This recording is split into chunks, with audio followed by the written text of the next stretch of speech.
Blessings unto you. My name is Diamond Morris Evans. I was born in June. You ain't gotta worry about the year, you feel me? But I was born in Gary, Indiana. My mother had 6 other kids at the time. Well, excuse me, eight other kids at the time. And okay, my math might be a bit off, but she had more kids at the time. And right around the time I was born, my mom was having custody issues with her other kids. Anyways, we ended up, when I turned to the age of 2 years old, my mom got a threatening death call. And she ended up taking me and my younger brother, because it was the only one she had custody of at that time. And she took me to go stay in a different part of Indiana with my auntie. I have some mixed memories about that, so I don't know. On some real stuff, you feel me? But anyways, fast forward. We ended up moving to California. And growing up in California, we always stayed in shelters and hotels.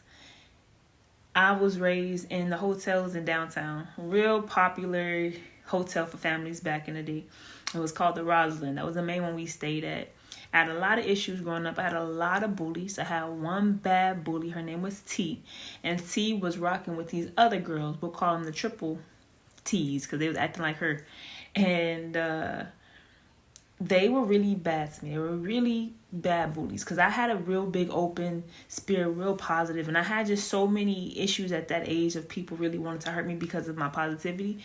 There was one time I was sitting on the stairs and I didn't do much to this dude at all. I was just chilling there laughing, but something in my heart was like, don't be there. But you know, you're young, you don't know the consequences of not listening to that spirit just yet. So I stayed there a bit longer, and I was leaning over writing something, and he kicks me in my face.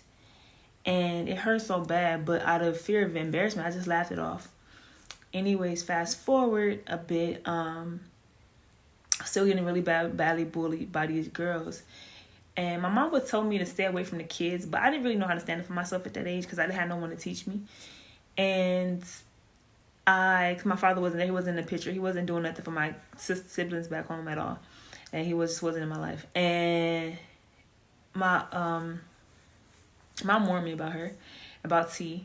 And I started hanging out with T anyways. And then I stopped hanging out with her because it was just like a real bad vibe. She tried to take my money for my pictures. Just wow, you feel me? Anyways, fast forward a bit. She ended up making me drink the toilet bowl water. Okay, we'll keep it at that. And just let that be. It was. Anyways, I endured much bullying there. Bad bullying, really bad. It got extreme. Anyways, fast forward just a bit. Her sister, T's sister, ended up molesting me. I went in a room with her. She locked the door. She said, she said, you're going to do everything I tell you to do. I'm going to kill you. She was about 14. At that time, I was probably about 7-ish. I don't know the exact age, maybe 9. I don't know. I'm probably 8 or 7. And so she locked me in a room. She made me perform acts. And my mom ended up coming looking for me. And my mom didn't know anything had happened in the room. She just she didn't know, as a parent, really what to do or what to say at that moment. She kind of just opened the door and, just like, is my daughter here? And then she's like, yeah. And then I just walk out and I don't know. But anyways, that happened. After that, it was pretty hard because it was a lot of that stuff. It was pretty bad. But anyways, a bit before that though, they would gather us in rooms. Some of the older girls in the hotel, and they would make us go into the rooms together, and they would make us touch each other. So I was kind of groomed to that moment of that bigger thing happening, and I thought it was acceptable. Just more acceptable, even though it was a whole spirit and demons. Fast forwarding, it was one particular day. So at that time, I was really going to church. So the thing about Abba, he's so good because even though so much going on in my life, he's always spoken to me. He's always poured his life into me. He's always been right there with me my whole life. So growing up, when we was in downtown, I would go to this program called Say Yes. And Say Yes was like an after school program and like a weekend program thing. And they would take the kids in and do all these amazing things. It was just an amazing program for kids. Absolutely love it.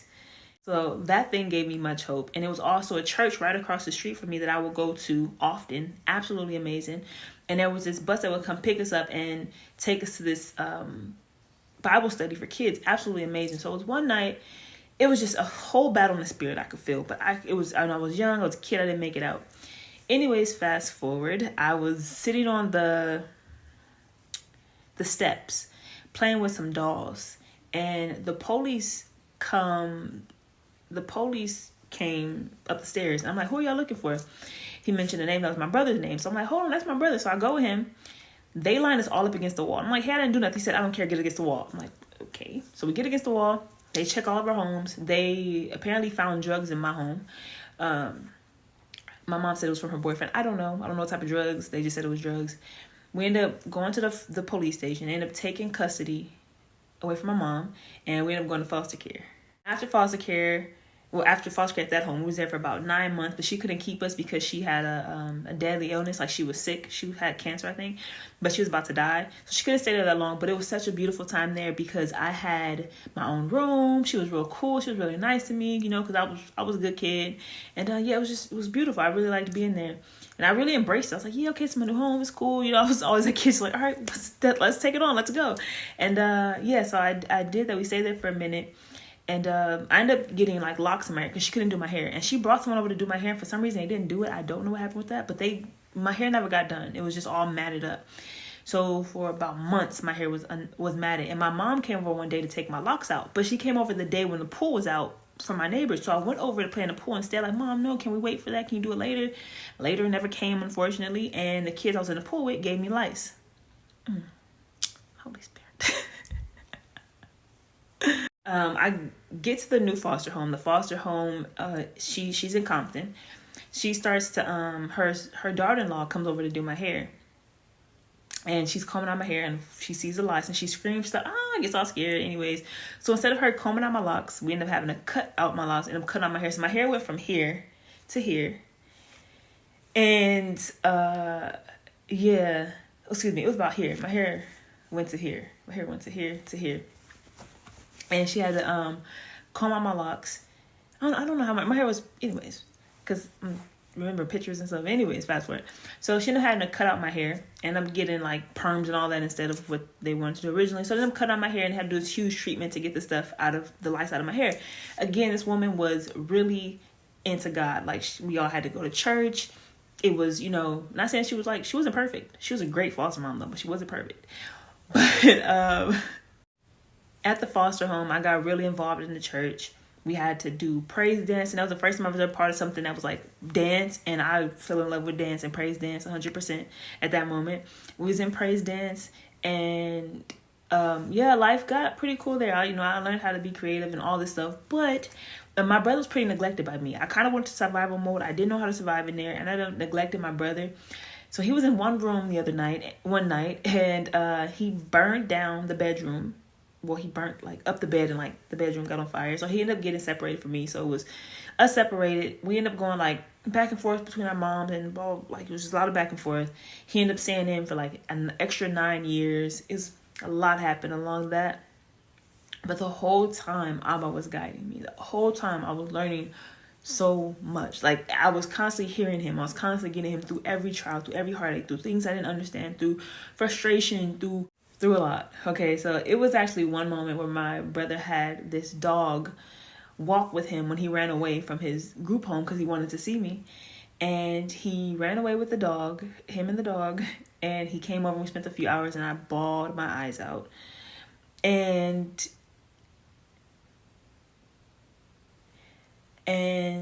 he had, actually the night that he burnt down the room was a horrible night. Because he burnt down the room and the niece there, her actual niece, she was supposed to be going to go see, what's that gospel singer name? The Clark sister. She's supposed to go stay with her because she knew them or something like that. And she had to delay her flight because of the room. So she punched my brother in the face. She punched a 6-year-old in the face. Yeah, she was a horrible person. Hopefully she changed now. I seen her a couple of years. Oh, okay, Abba, hold my tongue. But I was still a bit angry about that because he's a little kid. You feel me? But okay. Anyways, so that was really hard for me. And I found myself like, being a part of them. Like, I dragged him out with them, but I didn't when she punched him, my whole mind went. And I was like, I can't do it. Like, I wanted to give up. But it was so hard. Like, every time I wanted to give up in life, I wouldn't allow it to happen. Because it was hard to go through that, you know? But I didn't realize, like, anyways, fast forward. The hate and the amount of evil that lives in people is crazy to me. But anyways, fast forward. I understand that there's evil in the world. But that just hurt me at that age, you feel me? But yeah, anyway, so fast forward, we ended up getting separated. We ended up going back and forth from my mom's house. At this point, my brother's now like 15 and he gets out of foster care and he's with my mom now. And I'm at this point about 18. I was about 18. He's about 2 years and a half under me or so. Something like that. I don't know, something like that. He like 2 years. Yeah, he like 2 years exactly, something like that. Anyway, so he was probably about 16. And at this time, I was just in college, and we had just finally got to a stable place. Because before that, we was in and out of shelters. It was just me and my mom, and we were going to shelter to shelter to shelter, where I had a lot of lesbian encounters, stuff that because of what was on me, I encountered. But even then, I was at churches. There was a church right down the street from every place we stayed at. There was a church. Every place I stayed at, someone was taking me to a church. Everyone was speaking to me about God. There was one place. We was in Long Beach before we got our own place. And she was an older lady named Miss Loretta. And forever close to my heart. Because she would have me come over and just talk to me about God all day. And she would watch the TV show Touched by an Angel. And to me, she was my angel. But she would just talk to me all the time about God. And she would just tell me so many like mature-minded things. And at that age, I was real good at clicking to people who were like high-minded. And I always found myself clicking with older people, especially because I think my foster mom may have made a big impact on that. But I was really good at clicking with those higher-minded people. So I would sit under her. I would go to her church every time, every single place. There wasn't a place we moved to where I didn't go to church, to my remembrance. I went to church every single time. My mom didn't go to church because she was always working. My mom had to work all the time. So I would be at I'll be at the shelter by myself or the transitional living by myself. Wherever we were at that time, I was always by myself. And I always found myself in church. Except for one time there was one time when I wasn't really in church. And that was when we got taken away the second time. But anyways, fast forward. Yeah, so after that, because it was a lot, okay? But Abba constantly made his self-presence in my life. When I was younger, my mom would leave me. I would find myself getting into trouble because I didn't really have anyone to really teach me or train me. I didn't have anyone to really talk to me. I didn't have anyone to show me how to be. My mom had to work. So the moments that I did have with her, it was more just like survival. Like, just let's eat, let's talk a bit, let's laugh a bit to feel human. But I have to get back to this job. And with the trauma of everything in my life, it was kind of hard to carry so much. So I found myself having a lot of questions, hanging out with people who weren't good for me, that I thought were good just because they were a body there, but they weren't the right body there. And that caused a lot of heartache for me growing up. A lot of friendships that did me dirty. People would throw my stuff out. People would do me dirty, like all the way up. I had a lot of things where I trusted the wrong people and they did me dirty. And it caused a lot of unnecessary pain and necessary pain because I had to learn. And everything I went through taught me. At this moment, we're living at our own place in the J's and the Jungles. That's California, like by Crenshaw area. And at this time, Abba was leading me to go to take dance classes, but I was so scared. I let doubt overcome and I didn't go to dance class. That's the story. And I found myself getting into really bad things again because Abba was leading me to something to cause me to get out of that, but I ended up ignoring the opportunity and running from the opportunity. I ran, okay? I ran from the opportunity, and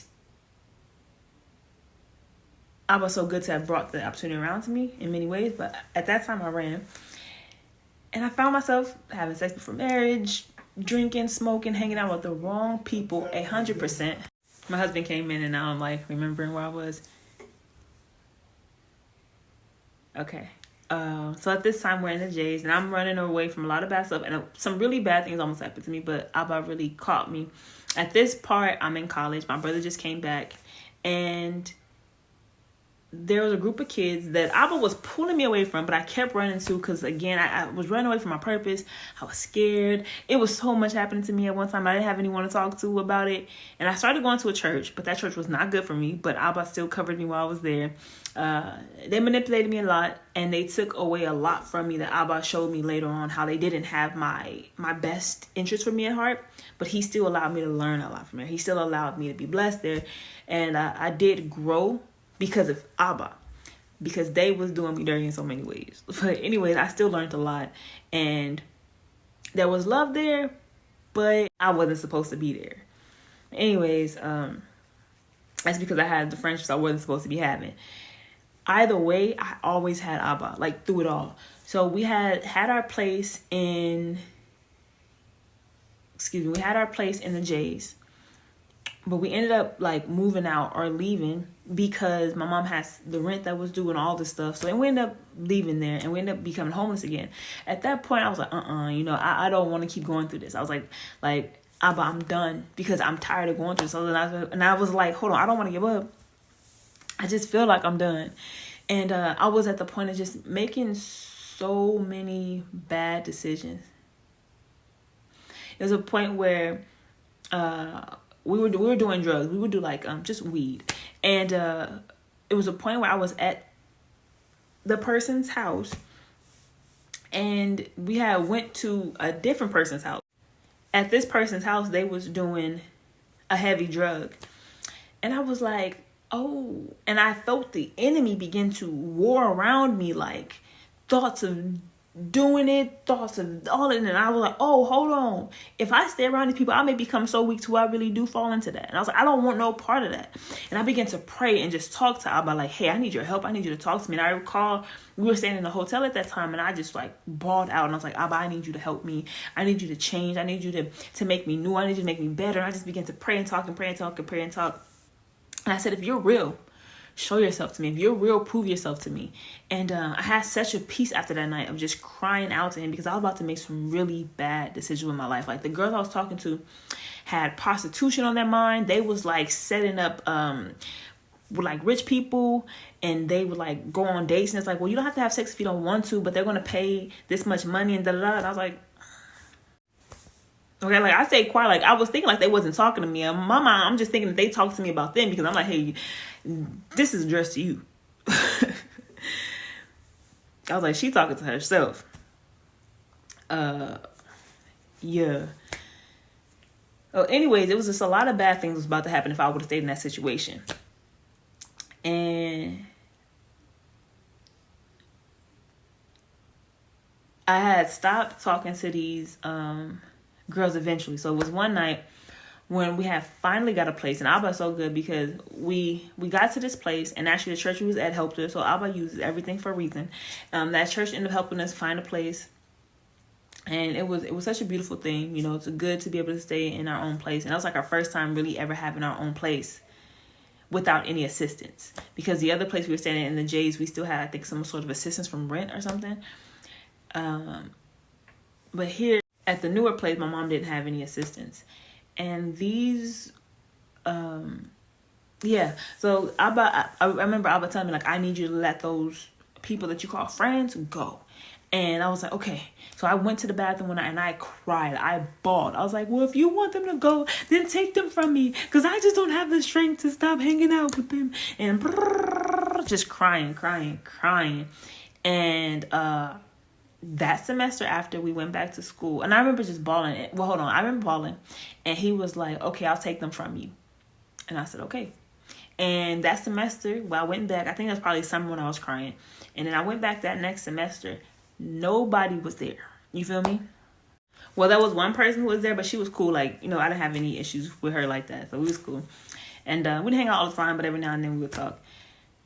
So fast forward, my life got better from there. And it's still a lot of trials and things that I go through, but it was really showing me the whole time through life that Abba was guiding me and protecting me from so many things. And he's still with me. He's still guiding me, still protecting me from so many things. Because even right now, we're going through a transition in our life. We are leaving this place that we've been at, and we end up here due to a bit of disobedience, because it was a time where in 2019, Abba had told me to stop watching my sister's kids, but I didn't do it. And I ended up getting a lot ended up happening. And basically we ended up moving, and where we moved to was not the place we were supposed to be. And we ended up going through a whole bunch of stuff. And now we ended up having to get this place as quick as we could, but we was paying way too much rent here. And now we're moving because they're going up. And I know that Abba's going to help us through this transition. And it's just through all these things, I've seen how Abba has been with me. And it just reminds me how he's going to keep being with me. And as long as I'm obedient to what he tells me, I'm going to see the best of life. As long as I'm being obedient to what he tells me, when he tells me, I'm going to see the fruit of it. And he has been so gracious to me, so good to me. It was a point where I had my job here, and I recall being so angry and so rebellious against God. Like, it wasn't even him. Like, all the stuff that I had went through, like the few things that happened, because right before, the whole shutdown thing happened, we had just moved to a place. And just know that we should have been where he was telling us to be at before then, okay? And he was telling us to be patient, telling me to be patient. And anxiety, just too much. I was in depression. I started smoking again. I had got confused. I got frustrated because the church I was at was speaking against my marriage. The church I was at was telling me I was with the wrong one. People at the church trying to sleep with me. It was a lot. And Abba wanted me to leave the church at that point, but I was like, no, I need to stay there because I'm loyal. And and putting myself through a lot. So that disobedience at that moment basically led me here. And it's okay, because I learned how to let go of that shame. I had to let go of all the shame. Every time where I felt like I was in that position because of me, and many times I was, but I had to let go of the shame of that. I had to let go of the feeling of, oh, you don't deserve more, you don't deserve better. Because it was at one point where Abba had led me to an apartment right before we chose this one. And it was a 2-bedroom for $1,600, completely affordable for us. It was great neighborhood, everything. But because I felt like I didn't deserve it, I didn't turn the paper in. Anyways, pressure came on. We ended up having to stay in hotels, and we ended up coming here. So I learned my worth. I learned that Abba kept me because of who he sees me as. I realized that he kept me because of who he called me to be. I realized that his way is the best way, and it ain't no other way. Because every other way is a wait. But yes, I learned so much, and I'm grateful that everything in my life, he kept himself right by me. I'm grateful that everything I've been through in life, he's always been right there by me to teach me through everything. And most importantly, he told me to keep going. He showed me to just keep on going. Yeah, you may have messed up. Keep going. Yes, you may have chosen the wrong path. Keep going. Yes, you may have did this. You may have did that. Keep going, because my promises are good. My promises come to pass. And Abba's so good because he says, I will give you the years that the locusts have eaten. That means everything that looks like it is gone will be done unto you. Everything that looks like it's broken will be repaid back unto you. Everything that looks like is dead will live again when he breathes into that thing. Hallelujah. And I'm so grateful that he breathed into my life. I'm grateful that he chose me. I'm grateful that he keeps choosing me even when I mess up. And I'm grateful that he already chose me. He ain't got to keep choosing me. I'm already chosen. But I'm thankful for that. I'm thankful that his grace exists. And that's one of the biggest things that I've learned through all of this, is that Abba has grace. That means if you're supposed to clock in at 10 and you're running a bit late because maybe you left the house late, or maybe traffic hit, maybe it was your fault that you running late, or maybe it was outside circumstances or outside problems. However, you late. And because of grace, when you clock in at 10:09, you still made it because of the grace. Hallelujah. And gratefully, Abba's grace runs way longer than 10 minutes, 15 minutes, and 5 minutes. Okay, hallelujah. But it's about getting to it the best way you can, to keep going and be diligent. And that's what I learned. I learned to keep going. And this whole thing is a big full circle moment for me, because all he's been telling me lately is just to keep going. So I'm grateful. I'm grateful my life is going. I'm grateful that I kept going. I'm grateful that I keep going. I'm grateful that I was with me every step of the way. Okay. Blessings unto you.